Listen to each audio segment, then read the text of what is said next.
tutoriel de sélection. On va voir les différents moyens de faire des sélections sur Photoshop.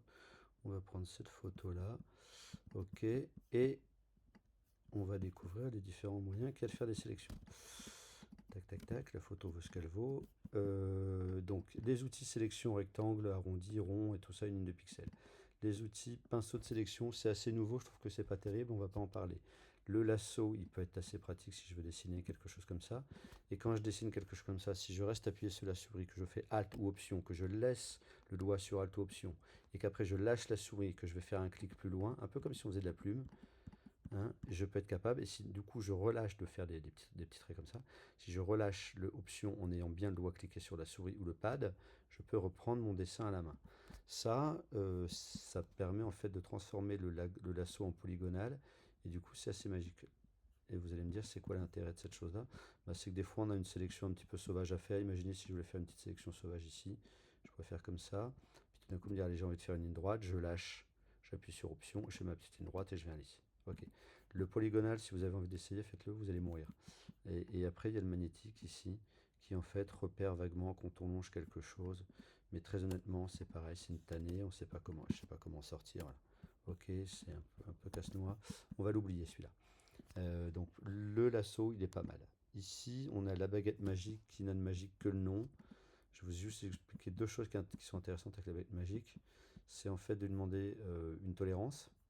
Par exemple, si je voulais tout ce qui est un peu dans cette couleur-là, il va me le trouver partout. Si je veux qu'à cet endroit-là, je vais lui dire pixel contigu. Donc il ne va prendre que les pixels qui sont contigus, qui sont touche-touche. Là, il fait une sélection un peu étrange parce qu'en fait, il a une tolérance de 10. Donc à partir du moment où je clique, il monte à 5 au-dessus, 5 en dessous. Et donc voilà. Et après, voilà. Donc c'est bien sans être bien. Ça peut avoir des avantages. Typiquement, quand on détourne une photo, si on y a un fond blanc, si on veut choper du fond blanc partout, vous avez un objet mal détourné, sur fond blanc, voilà, ça peut être pratique. Et le dernier, l'avant-dernier plutôt, l'outil de sélection rapide, il est plutôt pas mal. Il va comprendre un peu ce qu'on veut, mais il en met toujours un peu trop.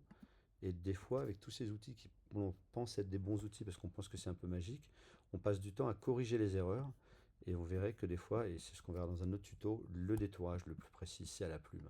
Il n'y a pas photo là-dessus. Et il reste après la nouveauté, enfin la nouveauté, l'avant-dernière nouveauté, qui est la sélection d'objets, qui pour le coup est pas mal en vrai. Elle fait assez bien le job. On va entourer Oliver.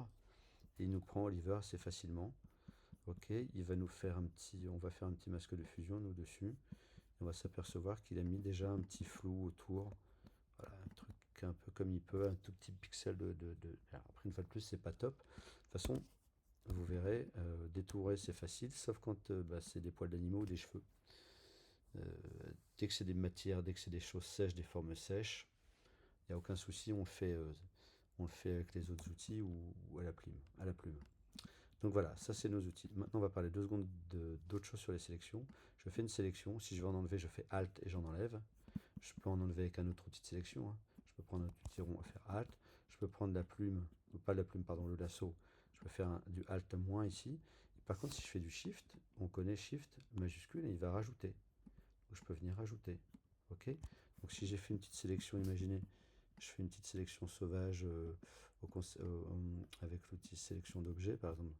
Je veux prendre le petit bâtiment ici, et puis j'aimerais bien qu'il enlève la fenêtre ou qu'il me rajoute des choses. Je vais prendre mon outil, alors je vais le faire comme un cochon au lasso.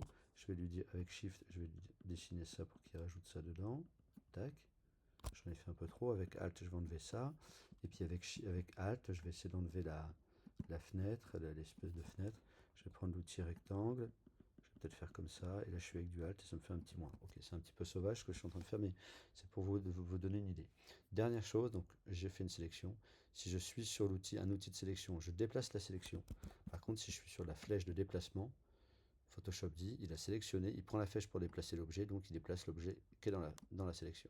Ok. Donc plusieurs façons de sélectionner, et après on peut ajouter ou enlever des bouts de sélection en croisant les outils si on veut, et après on peut déplacer soit la sélection avec un outil de sélection, quel qu'il soit. Regardez, je vais me remettre sur le lasso, ça marche, hein, ok. Et où on déplace l'objet sélectionné à partir de ça. Et quand on sélectionne une chose, on peut soit faire un copier-coller, soit générer un masque de fusion, ok, dont on parlera dans un autre tuto, et soit faire un command J ou CTRL J, c'est-à-dire qu'il isole les éléments et garde le calque d'origine. Ça, c'est assez pratique aussi. Voilà, merci à vous. Salut.